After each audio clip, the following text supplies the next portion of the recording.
आज हम आपको सुनाने जा रहे हैं बेताल पच्चीसी की कहानियां। बेताल द्वारा सुनाई गई कहानियों के जाल में फंसते विक्रमादित्य की वीरोचित कथा अपने द्वारा सुनाई गई कहानियों के बाद उठाए गए प्रश्न के बाद हर बार बेताल किस तरह विक्रम की पकड़ से छूटकर पुनः पेड़ की डाली पर लटकता है। यह सवाल बेताल पच्चीसी के पाठकों के लिए बार बार कौतूहल का विषय बनता है। यह कथा संकलन इस कौतूहल का समाधान पूरी रोचकता के साथ करता है। तो आइए शुरू करते हैं बेताल पच्चीसी का पहला भाग। बहुत समय पहले की बात है। धारा नगरी में राणा गंधर्व सेन का शासन था। वे बहुत ही प्रतापी, यशस्वी व न्यायप्रिय शासक थे। वे दीन दुखियों की सेवा करते थे, जिस कारण उनके दरबार में किसी न किसी निर्धन व्यक्ति का आना जाना लगा रहता था। राजा गंधर्व सेन का यश दूसरे राज्यों तक फैला हुआ था। उनकी 4 रानियां थी, जिनसे उनके 4 पुत्र थे, जिनमें सबसे बड़े पुत्र भृतृहरि व छोटे पुत्र विक्रमादित्य थे। कुछ समय पश्चात महाराजा गंधर्व सेन का आकस्मिक निधन हो गया। पिता की मृत्यु के बाद उनका बड़ा पुत्र भृतृहरि राजगद्दी पर बैठा। वह बहुत ही अय्यास पुरुष था तथा हर समय स्त्रियों के आगे पीछे घूमा करता था। भोग विलास में डूबकर धीरे धीरे वह अपने कर्तव्यों से विमुख हो गया। वह अपना सारा समय स्त्रियों के साथ भोग विलास करने में ही व्यतीत करने लगा, जिस कारण राज्य का शासन मंत्रियों व अन्य अधिकारियों के हाथ में चला गया। वे राजा का नाम लेकर प्रजा पर खूब अत्याचार करने लगे।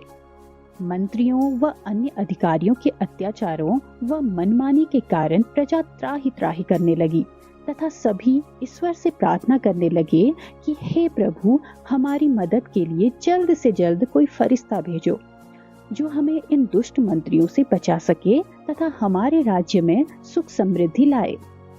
प्रजा पर घोर अत्याचार होते देख छोटे भाई विक्रमादित्य ने कई बार अपने बड़े भाई राजा भृतृहरि को समझाने की कोशिश की, किंतु भृतृहरि ने उसकी एक न सुनी। जहाँ बंदी होती है वहाँ नेकी भी होती है।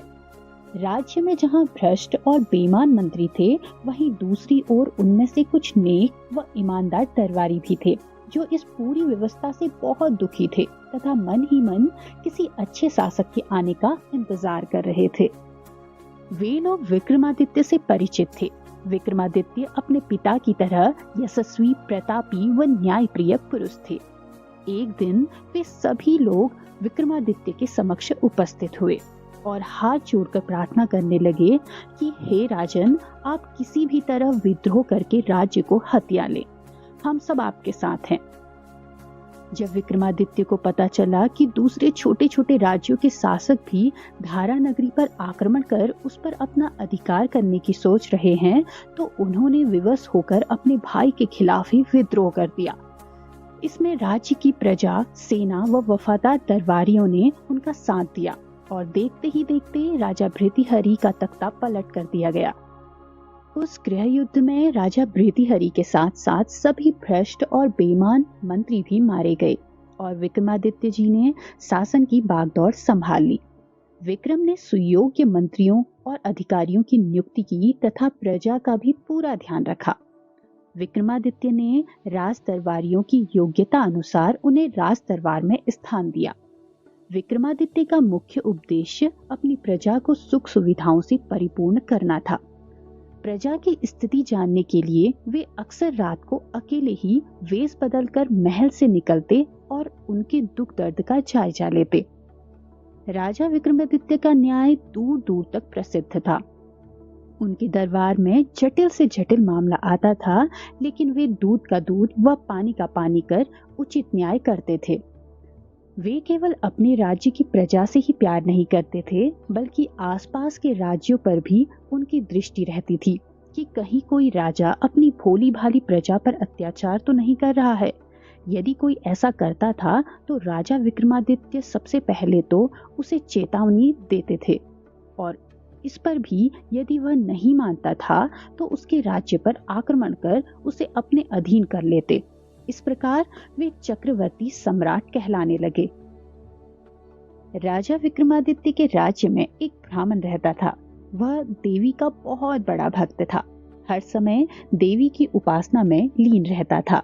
अपने प्रति उसकी अटूट भक्ति देखकर एक दिन देवी ने उसे दर्शन दिए और कहने लगी, पुत्र, तुम्हारी भक्ति से मैं बहुत प्रसन्न हूँ। मांगो, मुझसे क्या मांगना चाहते हो।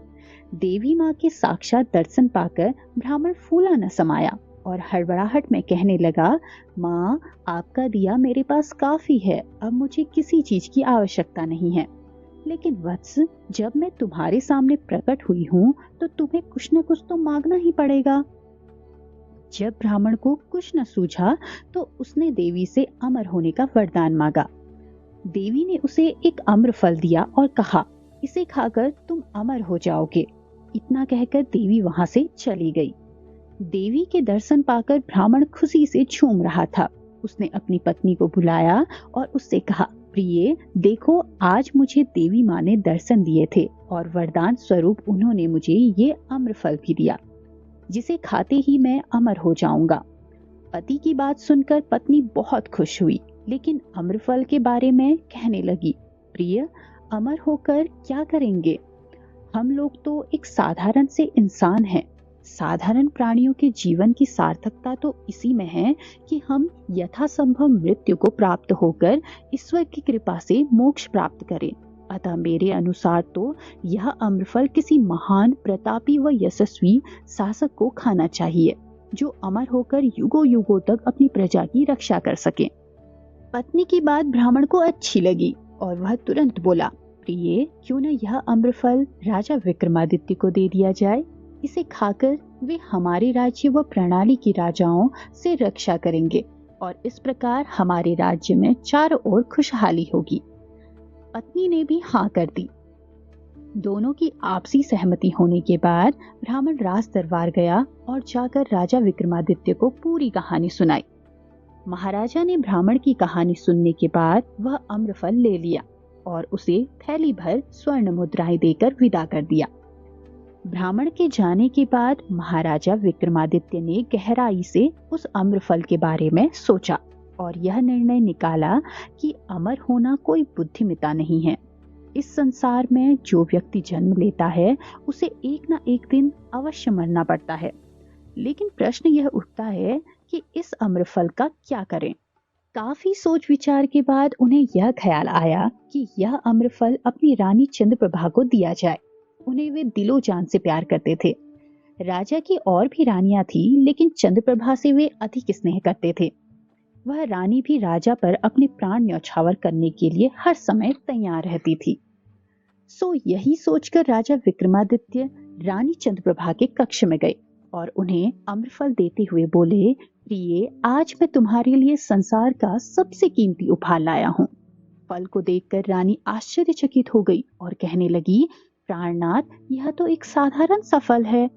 नहीं प्रिय, यह कोई साधारण सा फल नहीं है, बल्कि यह तो अमूल्य है। इस फल को खाते ही तुम्हारी सुंदरता युगों युगों तक बरकरार रहेगी। प्रिय, यह अम्रफल है। ठीक है महाराज, स्नानादि के बाद मैं इस फल को खा लूंगी।